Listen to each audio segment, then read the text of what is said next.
দুই দশকের মধ্যে এবারে এসএসসি ও সমমানের ফলাফলে ব্যাপক বিপর্যয় ঘটেছে।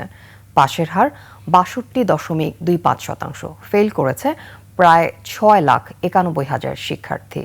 তবে ফলাফলে বরাবরের মতোই ছেলেদের চেয়ে এগিয়ে মেয়েরা। এদিকে শূন্য পাশের রেকর্ড গড়েছে ৩ শতাধিক স্কুল। এবারে ফলাফল বলছে প্রায় প্রতি ৩ জন পরীক্ষার্থীর একজনই উত্তীর্ণ হতে পারেনি।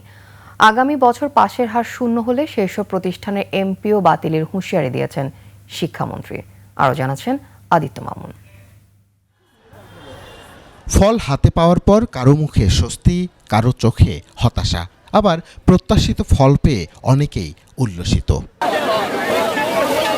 অভিভাবকরাও খুশি সন্তানদের ফলাফলে, আর শিক্ষার্থীরা ভাবছেন উচ্চ মাধ্যমিকে ভর্তি নিয়ে। আমার আব্বু নাই, আম্মু অনেক কঠিন একটা সময়ের মধ্যে দিয়ে আমাকে নিয়ে আসছে, অ্যান্ড আলহামদুলিল্লাহ যা করেছি আশানুরূপ রেজাল্ট পেয়েছি, এটাই অনেক। গোল্ডেন GPA 5 আসছে, অ্যান্ড ফ্যামিলি সবাই অনেক হ্যাপি, বাসায় সবাই, আমি নিজে অনেক হ্যাপি। নেক্সট প্ল্যান আপাতত HSC-তে লক্ষ্য আছে ভালো রেজাল্ট করার।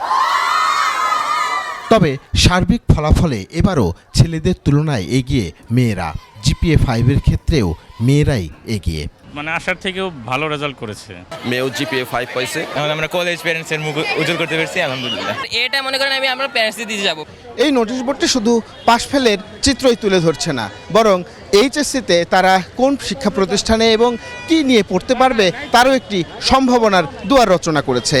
এর আগে সচিবালয় ২০২৬ শিক্ষাবর্ষের SSC ও সমমানের পরীক্ষার ফল ঘোষণা করেন শিক্ষামন্ত্রী। এবছর পরীক্ষায় অংশ নেয় 18,29,485 জন, পাশ করেছে 11,38,877 জন, বিপরীতে ফেল করেছে 6,90,608 জন। এবং আগামী বছরের SSC পরীক্ষা আমরা 2027-এর 7ই জানুয়ারি নেব।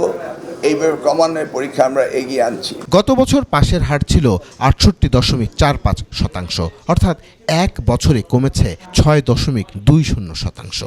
GPA 5-এর ক্ষেত্রেও আছে বড় ঘাটতি।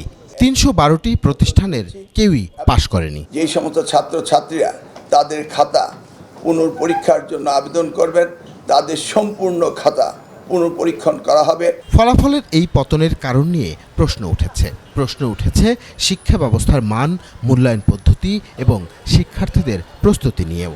শুধু ফল প্রকাশই নয়, কেন এত শিক্ষার্থী ব্যর্থ হলো সেই প্রশ্নের উত্তর খোঁজাই এখন সবচেয়ে বড় চ্যালেঞ্জ। আদিত্য মামুন, 21 টেলিভিশন, ঢাকা।